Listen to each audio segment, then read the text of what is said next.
May the words of my mouth and the meditation, O Lord, our rock and our Redeemer. Amen. It begins subtly. You walk into the room, you see someone a little more confident, a little more gifted, a little more admired. And you feel it, that twinge. Maybe it's not full-blown jealousy, but it's enough to cloud the joy you had just 5 minutes earlier.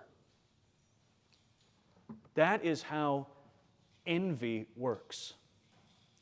It doesn't just want what someone else has, it wants them not to have it.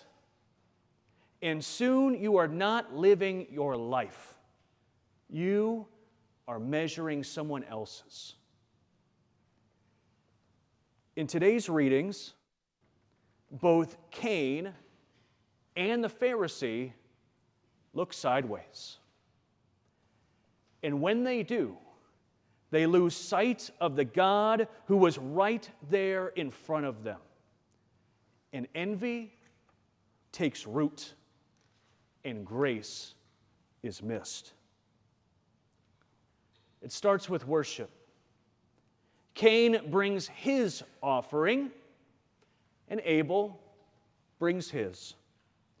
The difference, Abel brings the firstborn, the fat portions, the very best. Cain brings some, enough to check the box, but not enough to trust God out of a heart of faith. God looks with favor on Abel's gift, but not Cain's. And suddenly Cain is angry, not at God, but at his brother Abel. And here is the moment of choice. God comes to him with a question, not a condemnation. Why are you angry? If you do well, will you not be accepted? God isn't scolding Cain here. He's inviting him back.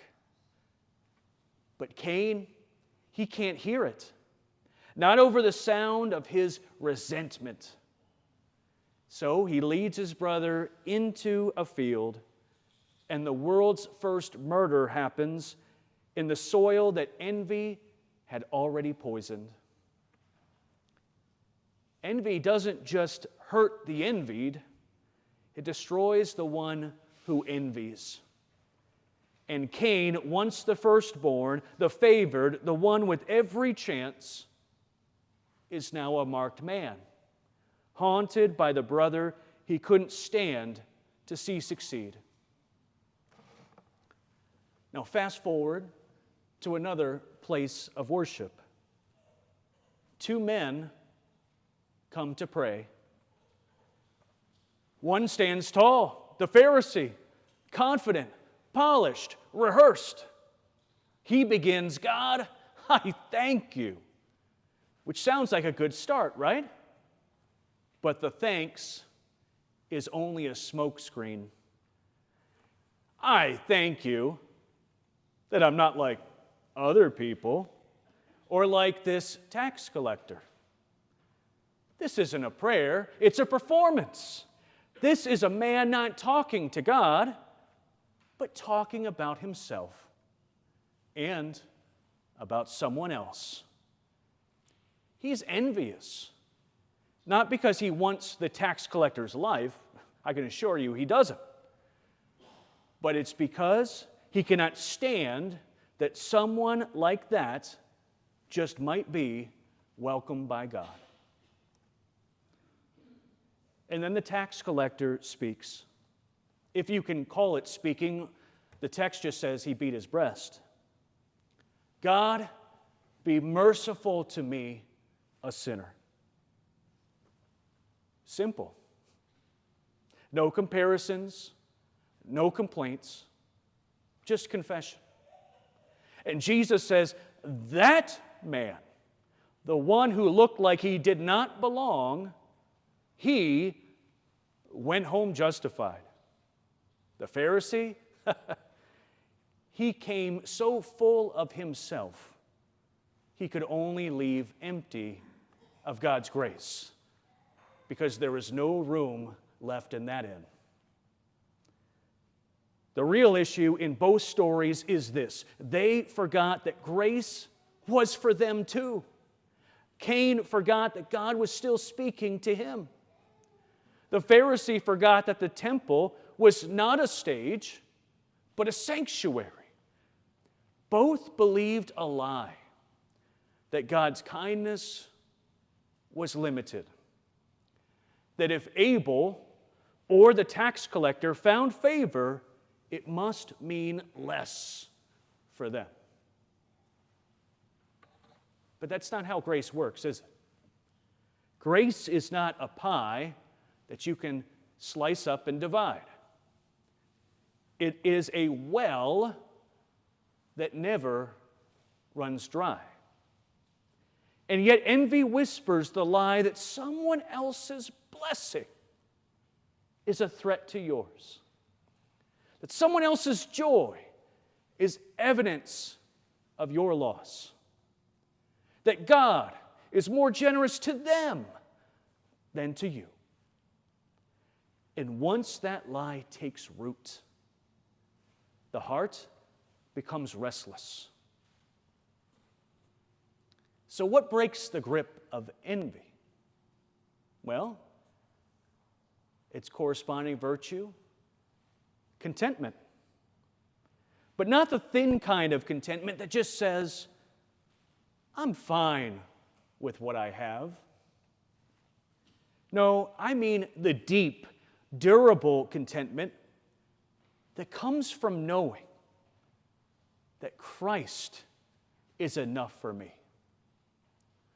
The tax collector went home justified because he brought nothing but need.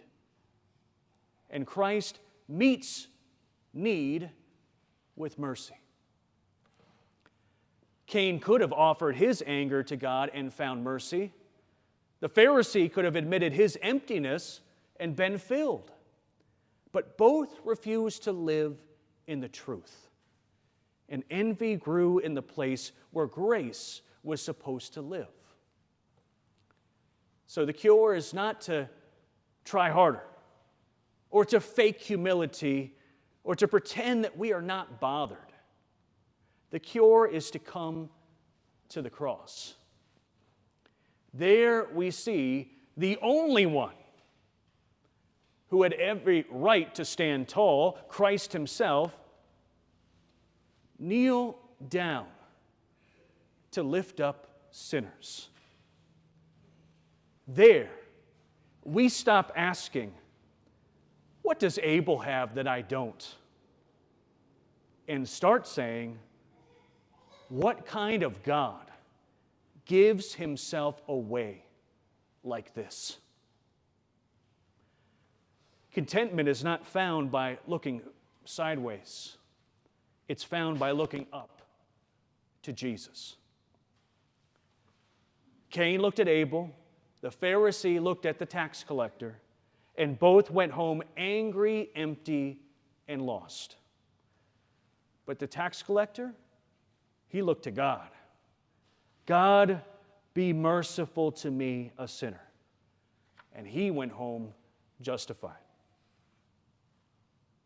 So where are you looking? To others to measure your worth? To yourself to defend your record?